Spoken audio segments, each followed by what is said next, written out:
بچھونا ہمارے لیے، ستاروں کے قلقلے ہمارے لیے، چاند و سورج کی دلدلیں ہمارے لیے، دنیا کے نظارے ہمارے لیے، جنت کی بہاریں ہمارے لیے۔ نعرہ تکبیر، نعرہ رسالت، حضور پیر طریقت، فیضان حضور رفیق ملت، نعرہ تکبیر، نعرہ رسالت۔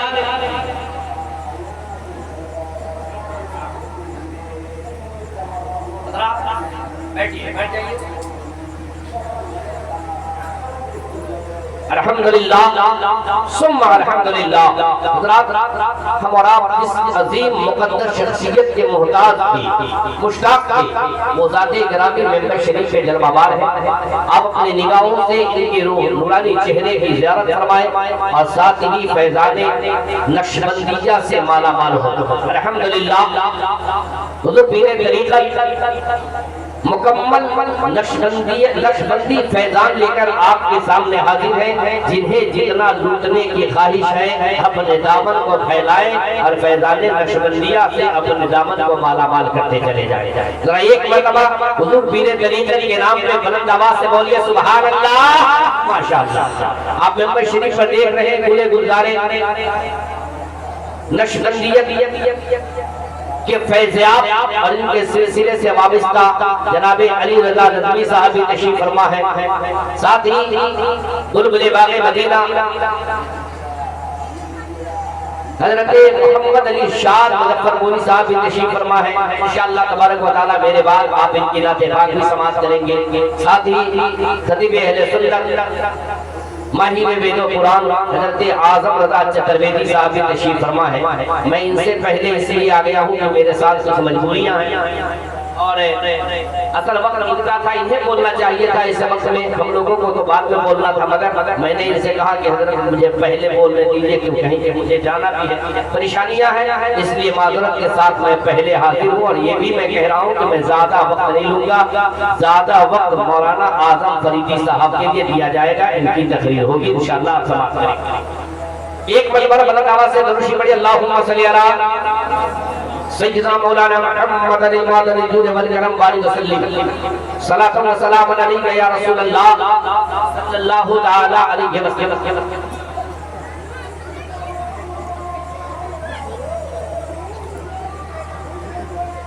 ساتھ ہی بڑی خوشی کی بات یہ بھی ہے کہ آج ہندوستان لیول کا ایک بہترین شاعر جن کے سننے کے لیے دنیا بے قرار و بے چین رہتی ہے، جناب سہراب رضا قادری اتر پردیش، یہ بھی تشریف لا چکے ہیں۔ ابھی آپ نے دیکھا حضرت کے ساتھ آئے ہیں، وہ گئے ہیں، اب پھر تیار ہو کر کے ممبر پہ آئیں گے، انشاءاللہ آپ ان کی مدح بھری آواز سے سرشار ہوں گے، مالا مال ہوں گے۔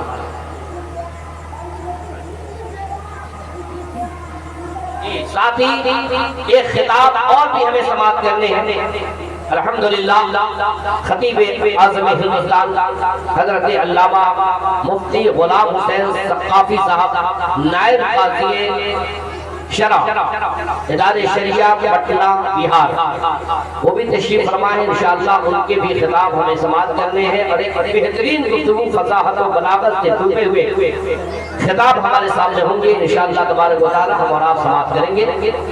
درود شریف پڑھیے، اللہم صلی علی سیدنا مولانا محمد مبارک وسلم، صلاۃ و سلام علیک یا رسول اللہ صلی اللہ تعالی علیہ وسلم۔ سرکار اعلیٰ حضرت امام عشق و محبت، آقائے نعمت، دریائے رحمت، مجدد دین و ملت، سیدی امام احمد رضا خان فاضل بریلوی علیہ الرحمت و رضوان اپنے نبی کی مدح و سرائی فرماتے، ارشاد فرماتے ہیں، عرش حق ہے مسند رفعت رسول اللہ کی، دیکھنی ہے حشر میں عزت رسول اللہ کی، اور تجھ سے اور جنت سے کیا مطلب، وہاں بھی دور ہو، ہم رسول اللہ کی جنت رسول اللہ کی۔ اور سرکار اعلیٰ حضرت امام عشق و محبت نے اپنے نبی اعظم کی تعریف کچھ یوں بھی فرمائے، واہ کیا جود و کرم ہے شہ بطحہ تیرا، نہیں سنتا ہی نہیں مانگنے والا تیرا، اور فرش والے تیری شوکت کا علو کیا جانے، خسروا فرما عرش پہ اڑتا ہے فریرا تیرا. یہ اعلیٰ حضرت کون ہے؟ یہ اعلیٰ حضرت وہ ہے جو پوری دنیا سنیت کے لیے عشق رسالت کی پہچان ہے. محبت رسول کا جام پلانے والے کا نام امام احمد رضا ہے. محبت رسول کے پرچم لہرانے والے کا نام امام احمد رضا ہے. پوری دنیا سنیت میں عشق رسالت کا لہر دوڑانے والے کا نام امام احمد رضا ہے. وہابیت و دیوبندیت کو تلقا شکن جواب دینے والے ذات کا نام امام احمد رضا ہے. یہ وہ امام احمد رضا ہے جنہوں نے بریلی کی ٹوٹی چٹائی پر محبت رسول کا ایسا سمندر بہایا کہ دیوانے مصطفیٰ جو غوطہ لگاتے گئے ان کا سینہ عشق رسول کا مدینہ بنتا چلا گیا. ان کے سینے میں محبت رسول کا شمع روشن ہوتا چلا گیا. زبان سے آواز آنے لگی باقی رضا کی کو ہے ہمارا رضا کیا ہے. یہ سمجھ دیکھئے وہ علاقہ رضا وہ تاجدار بریلی اپنے نبی پاک کی مدح و ثنائی فرماتے ہیں. ان کی مہک دل کے غنچے کھلا دیے ہیں جس راہ چل گئے ہیں تجھے بسا. سیدنا مولانا محمد بارک وسلم صلاۃ و سلام علیک یا رسول اللہ. میں نے خطبہ مسنونہ کے بعد قرآن مقدس کی آیت کریمہ تلاوت کیا. اللہ ارشاد فرماتا ہے وَلَسَوْفَ يُعْطِيكَ رَبُّكَ فَتَرْضَىٰ.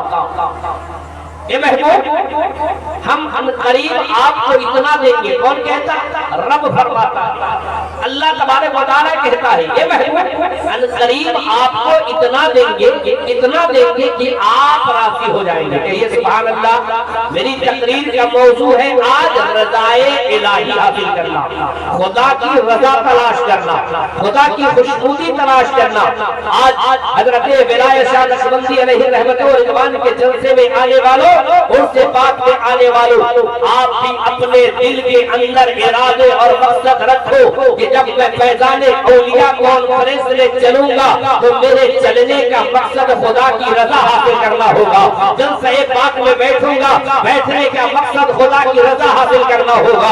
جلسہ پاک میں جاؤں گا سبحان اللہ کہنے کا مقصد خدا کی رضا حاصل کرنا ہوگا. کیونکہ جس بندے کا مقصد اگر خدا کی رضا حاصل کرنا نہیں ہو اس کی زندگی بیکار ہے. جس کی عبادت کا مقصد خدا کی رضا نہیں ہو اس کی عبادت بیکار ہے. جس کی تلاوت کا مقصد خدا کی رضا نہیں ہو اس کی تلاوت بیکار ہے. جس کے حرکات و سکنات کا مقصد خدا کی رضا نہیں ہو اس کے حرکات و سکنات بیکار ہے. مطلب یہ ہے کہ پروردگار عالم نے جو زندگی کے لمحات عطا فرمائے ہیں, زندگی کے ایک ایک لمحے کا مقصد و ادیش اگر ہمارا خدا کی رضا حاصل کرنا ہے تو ہماری زندگی کامیاب اور سفل ہے. اور اگر نہیں تو ہم چاہے جتنی زندگی لے لیتی ہے ہماری ساری زندگی کے لمحات بیکار اور برباد ہے. جس کا مقصد خدا کی رضا نہیں وہ مقصد و کام وہ زندگی وہ لمحات بیکار اور برباد ہے. اس لیے اللہ تبارک و تعالیٰ نے ہمیں جو دنیا میں پیدا کیا ہے اس زندگی کو اگر گزارنا ہے تو ہمیں اپنے رب کی رضا کے لیے گزارنا ہے, رب کی خوشنودی کے لیے گزارنا ہے, رب کی مشیت کے لیے گزارنا ہے, رب کی رضا حاصل کرنے کے لیے گزارنا ہے. اللہ تبارک و تعالیٰ نے ہم پہ کرم فرمایا. آج ہمیں اپنے محبوب کی بارگاہ میں حاضر ہو کر اپنی رضا سے مالا مال ہونے کا موقع نصیب فرمایا. سرکار اعلیٰ حضرت فرماتے ہیں خدا کی رضا چاہتے ہیں تو عالم, خدا کی رضا چاہتے ہیں تو عالم, خدا چاہتا ہے رضائے محمد. سبحان اللہ. خدا چاہتا ہے رضائے محمد. تاریخ کے پنے کو پلٹیے. اللہ کے برگزیدہ بندوں نے اپنی زندگی کے لمحات گزارے ہیں تو ایک ایک لمحے کا مقصد خدا کی رضا حاصل کرنا, ایک ایک لمحے کا مقصد خدا کی رضا حاصل کرنا. حضرت آدم علیہ السلام و تسلیم جنت سے باہر تشریف لائے اور لانے کے بعد آپ نے برس رو کر اللہ کی بارگاہ میں اپنے لیے بخشش کے سامان تلاش کرتے رہے. آنکھوں سے آنسوؤں کا سمندر بہاتے رہے, زاروں قطار ہوتے رہے. سوال پیدا ہوتا ہے حضرت آدم علیہ السلام تو رب کے خلیفہ ہے, حضرت آدم علیہ السلام کو اللہ نے سب سے پہلا انسان بنایا ہے, حضرت آدم علیہ السلام تمام انسانوں کے باپ ہے, پھر اتنے رونے اور گڑگڑانے کی ضرورت کیا ہے, آنکھوں سے آنسوؤں کا سمندر بہانے کی ضرورت کیا ہے. آدم علیہ السلام آپ تو اللہ کے خلیفہ ہے, آپ اتنا خدا کی رضا کے لیے، خدا کی خوشنودی کے لیے حضرت ابراہیم ہے نمرود کی آگ میں چھلانگ لگا رہے ہیں۔ پوچھا جائے اے ابراہیم علیہ السلام آپ اللہ کے خلیل ہیں، آپ آگ میں چھلانگ کیوں لگا رہے ہیں؟ آپ کے جسم کے ایک ایک روگ میں جل جائیں گے، جسم جل کے خاکستر ہو جائے گا۔ رب کی بارگاہ میں دعا فرماتے آگ سرد ہو جاتی یا آپ اس سے نجات پا جاتے۔ اے ابراہیم آپ آگ میں جا کیوں رہے ہیں؟ جواب ملے گا خدا کی رضا کے لیے۔ اسماعیل ہے گردن پہ چھری چلوا رہے ہیں، گردن کٹوا رہے ہیں۔ پوچھا جائے اسماعیل آپ اپنی گردن کیوں کٹوا رہے ہیں؟ جواب ملے گا خدا کی رضا کے لیے۔ تاریخ کے پلے کو پلٹتے جائیے، حضرت زکریا ہے اپنے سر پہ آرا چلوا رہے ہیں، صبر و تحمل کا دامن تھامے ہیں، گھر پہ شکایت نہیں لا رہے ہیں۔ جواب ملے گا خدا کی رضا کے لیے۔ حضرت ایوب ہے زخموں سے نڈال ہے، جسم کے اندر کیڑے پڑ گئے ہیں مگر ہر پہ شکایت زبان پہ نہیں آ رہے ہیں۔ حضرت ایوب سے پوچھا جائے کہ حضرت ایوب آپ نے اتنی پریشانیاں کیوں جھیلی؟ جواب ملے گا خدا کی رضا کے لیے۔ تاریخ کے پلے کو پلٹتے جائیے، حضرت رسول اکرم کی بارگاہ میں آئیے، رسول کائنات صلی اللہ علیہ وسلم کے نام سے حضرت امام علی مقام ہے، مدینہ پاک کو چھوڑ رہے ہیں، کربلا کی دھرتی پہ جا رہے ہیں، اپنی نگاہوں کے سامنے جوان علی اکبر کو شہید کرا رہے ہیں، حضرت رنگی الاسکر کی عسکر کو کٹوا رہے ہیں، قاسم ابن حسن کو شہید کروا رہے ہیں، حضرت عباس اور البتار کی بازو کٹ رہے ہیں، حضرت حور کی شہادت ہو رہی ہے، آپ کے بھانجے آنو محمد کی شہادت ہو رہی ہے۔ رسول کائنات کے نواسے امام علی مقام ہے، کربلا کی دھرتی پہ اپنے خانوادے کا ایک ایک گھر قربان کرنے جا رہے ہیں مگر افسوس نہیں کر رہے ہیں۔ آپ نے پوچھا اے امام علی مقام آخر آپ نے اتنی مصیبتیں کیوں برداشت کی ہے، اتنے ظلم و ستم کیوں سہ رہے ہیں؟ جوان علی اکبر کو قربان کر رہے ہیں، افسوس نہیں کر رہے ہیں۔ جواب ملے گا خدا کی رضا کے لیے۔ علی اکبر کو قربانی کر رہے ہیں، علی اکبر کی شہادت دے رہے ہیں، حضرت عباس کی شہادت دے رہے ہیں، قاسم ابن حسن کو قربان کر رہے ہیں۔ یہ ساری مصیبتیں کیوں برداشت ہو رہی ہیں؟ امام علی مقام کا جواب ہوگا خدا کی رضا کے لیے، خدا کی خوشنودی کے لیے۔ یہ ساری مصیبتیں اس لیے دل رہا ہوں تاکہ میرا رب مجھ سے راضی ہو جائے، میرا رب مجھ سے خوش ہو جائے۔ جب میرا رب راضی ہو جائے گا تو ساری کائنات راضی ہو جائے گی۔ وَلَسَوْفَ يُؤْتِيكَ رَبُّكَ فَتَرْضَىٰ۔ اللہ تبارک و تعالیٰ نے ساری کائنات میں جتنے بھی انسانوں کو پیدا فرمایا تمام کی پیدائش اللہ کی رضا کے لیے ہے، تمام کی زندگی اللہ کی رضا کے لیے ہے۔ ابتدائی عالم سے آپ نگاہ اٹھا کر ڈالیں تو آپ کو نظر آئے گا کہ اللہ کے ایک ایک بندے نے اپنے رب کی رضا تلاش کی ہے۔ حضرت آدم رب کی رضا تلاش کر رہے ہیں، حضرت نوح رب کی رضا تلاش کر رہے ہیں، حضرت موسیٰ رب کی رضا تلاش کر رہے ہیں، حضرت ابراہیم رب کی رضا تلاش کر رہے ہیں۔ ہم نماز پڑھتے ہیں رب کی رضا تلاش کر رہے ہیں، ہم روزہ رکھتے رب کی رضا تلاش کر رہے ہیں، ہم قربانی کرتے رب کی رضا تلاش کر رہے ہیں۔ یعنی تمام اعمال کا مقصد رب کی رضا تلاش کرنا ہے۔ جتنے انبیاء آ رہے ہیں رب کی رضا تلاش کر رہے ہیں، جتنے رسولان اعظام آ رہے ہیں رب کی رضا تلاش کر رہے ہیں۔ لیکن انہی جماعت میں اللہ نے اپنے محبوب کی ذات کو بھی پیدا فرمایا ہے، اپنے محبوب کی شخصیت کو پیدا فرمایا ہے، اپنے محبوب کا مقام اللہ تبارک و تعالیٰ نے اتنا بلند والا فرمایا ہے، اتنا اونچا فرمایا ہے کہ ساری انبیاء سارے انبیاء رب کی رضا تلاش کرے، لیکن مگر میرا رب اپنے مصطفیٰ کی رضا تلاش کرے، اپنے محبوب کی رضا تلاش کرے۔ اللہ فرماتا ہے وَلَسَوْفَ يُؤْتِيكَ رَبُّكَ فَتَرْضَىٰ۔ اے محبوب ہم قریب آپ کو اتنا دیں گے کہ آپ راضی ہو جائیں گے۔ یعنی سارے انبیاء میری رضا تلاش کرتے ہیں، لیکن اے مصطفیٰ میں آپ کی رضا تلاش کرتا ہوں۔ آپ جس میں راضی ہوں گے اللہ فرماتا ہے اس میں تیرا رب بھی راضی ہو جائے گا۔ تاجدار بریلوی فرماتے ہیں خدا کی رضا چاہتے ہیں تو عالم اور خدا چاہتا ہے رضا۔ میرے کہنے کا مقصد یہ ہے کہ آج ہمارا جو کچھ بھی کام کرے اس تمام کا مقصد و ادیش رب کی رضا تلاش کرنا، رب کی رضا حاصل کرنا۔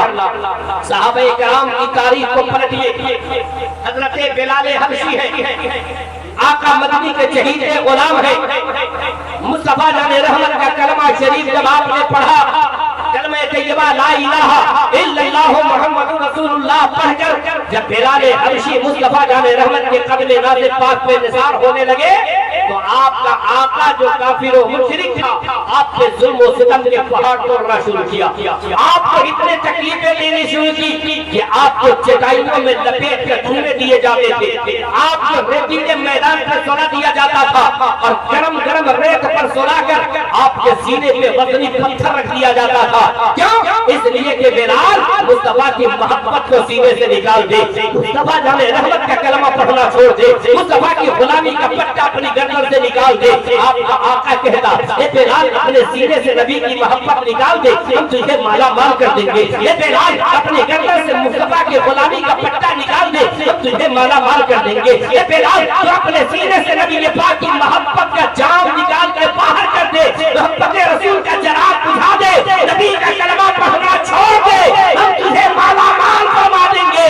تو بلال حبشی فرماتے ہیں اور میرے آقا سنو، بلال کے جسم کا ٹکڑا ٹکڑا کر دے، بلال گوارا کر دے گا، مگر نبی کی محبت سینے سے نکال دے بلال کو گوارا نہیں ہے۔ بلال حبشی فرماتے ہیں میں مصطفیٰ کے جام میں محبت کا مست ہوں، یہ وہ نشہ نہیں جسے ترشی اتارا۔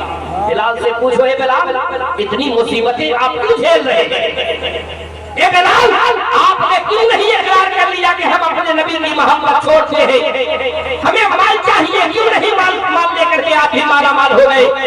حضرت بلال حبشی فرماتے ہیں یہ ساری مصیبتیں میں برداشت کر رہا ہوں اپنے رب کی رضا کے لیے، اس لیے کر رہا ہوں کہ جب میرا رب راضی ہو جائے گا تو سب راضی ہو جائیں گے، اور جب سب راضی ہو جائیں گے تو دنیا کا مال میرے قدمے میں ہوگا، دنیا کی چاہو جلال میرے قدموں میں ہوں گے۔ بلال حبشی فرماتے ہیں جب تک مصطفیٰ جان رحمت کی غلامی کا پٹا اپنی گردن میں نہیں ڈالا تھا بلال کا کوئی مقام و مرتبہ نہیں تھا، لیکن جب سے بلال نے مصطفیٰ جان رحمت کے دستے حق پرست پہ کلمہ طیبہ لا الہ الا اللہ محمد رسول اللہ پڑھ کر کے مصطفیٰ کی غلامی قبول کر لی ہے، تو بلال حبشی فرماتے ہیں کہ میرا مقام اتنا بلند و بالا ہو گیا کہ بلال فرماتے یا رسول اللہ جب تک پھیکے نہ تھے کوئی پوچھتا نہ تھا آقا تو نے مجھے خرید کر انمول تاریخ بتاتی ہے کہ جن جن دیوانوں نے اپنے نبی کی محبت میں ڈوب کر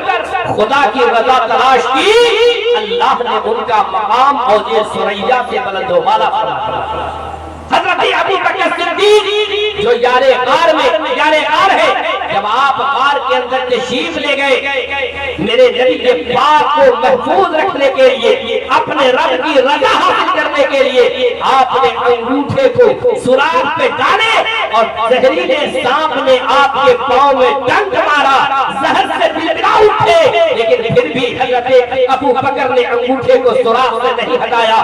سوال پیدا ہوتا ہے اے حضرت ابو بکر آپ نے زہریلے سانپ کے ڈنک کیوں برداشت کیا، کیوں نہیں انگوٹھے ہٹا لیے؟ جواب ملے گا خدا کی رضا کے لیے، اس لیے میں نے کیا کہ کہیں ایسا نہ ہو کہ یہ سانپ نکلے اور میرے نبی کو جگہ پہنچا دے، تکلیف پہنچا دے، اس لیے حضرت ابو بکر نے اپنا انگوٹھا رکھا، خود تکلیفیں اٹھانا برداشت کیا مگر محبوب کو تکلیف پہنچنا گوارا نہ کیا۔ سوال پیدا ہوتا ہے کہ آخر آپ نے کیوں کیا؟ تو جواب ملے گا خدا کی رضا کے لیے۔ مطلب یہ ہے انبیاء سے لے کر رسول تک، رسول سے لے کر صحابہ تک، صحابہ سے لے کر بزرگان دین تک، سرکار غوث اعظم کی بارگاہ میں چلو، سرکار غوث اعظم ہے 17 سال تک آپ نے گھر گھر دانا نہیں کھایا بلکہ آپ نے جنگلوں میں رہ کر درخت کی پتیاں کھائی ہیں، درخت کے چھال کھائے ہیں، چشموں سے پانی پیے ہیں، اور ریتیلے میدان میں بیٹھ کر جنگلوں میں بیٹھ کر آپ نے اللہ تبارک و تعالیٰ کی ریاست کو مجاہدہ کیا ہے، معرفت الہی حاصل کیا ہے، عشق الہی کی پتری میں اپنے آپ کو جلایا ہے۔ 17 سال تک آپ نے اپنے نفس پہ ظلم کیا ہے اور رات کے سناٹے میں 40 سال تک آپ نے عشاء کے وضو سے رات بھر کر عبادت الہی کرتے رہے اور اسی وضو سے آپ نے فجر کی نماز ادا فرمائی ہے۔ اتنی مصیبتیں آپ کیوں برداشت کر رہے ہیں؟ جواب ملے گا خدا کی رضا کے لیے۔ اس لیے علماء نے غوث اعظم ہے ہم، علماء نے سرکار سمنا ہے ہم، علماء نے سرکار خواجہ ہے ہم، علماء نے سرکار مخدوم ہے ہم، علماء نے سرکار ولایت علی نقشبندی ہے ہم، علماء نے اولیاء کے لیے بھی ضروری ہے کہ ہم بھی اپنی زندگی کے حرکات و سکنات کا مقصد و مدعے اپنے رب کی رضا بنا لیں انشاءاللہ تبارک و تعالی ہماری زندگی کے تمام مراحل حل ہوتے چلے جائیں گے، کیونکہ جب ہمارے اعمال سے میرا رب راضی ہو جائے گا، جب سب راضی ہو جائیں گے، جب سب راضی ہو جائیں گے تو دنیا کی ساری نعمت ہمارے قدموں میں ہوگی، جنت کی دولت ہمارے قدموں میں ہوگی، کیونکہ جس سے رب راضی ہوتا ہے ساری کائنات۔ اللہ تبارک و تعالیٰ کی بارگاہ میں دعا ہے، پروردگار عالم ہم تمامی مسلمانوں کو بزرگان دین کی محبت میں جینے مرنے اور اپنی حرکات و سکنات کا مقصد و ادیش اپنے رب کی رضا تلاش کرنے کی توفیق رفیق عطا فرمائے، آمین ثم آمین، وآخر دعوانا ان الحمدللہ رب العالمین، السلام علیکم ورحمۃ اللہ وبرکاتہ۔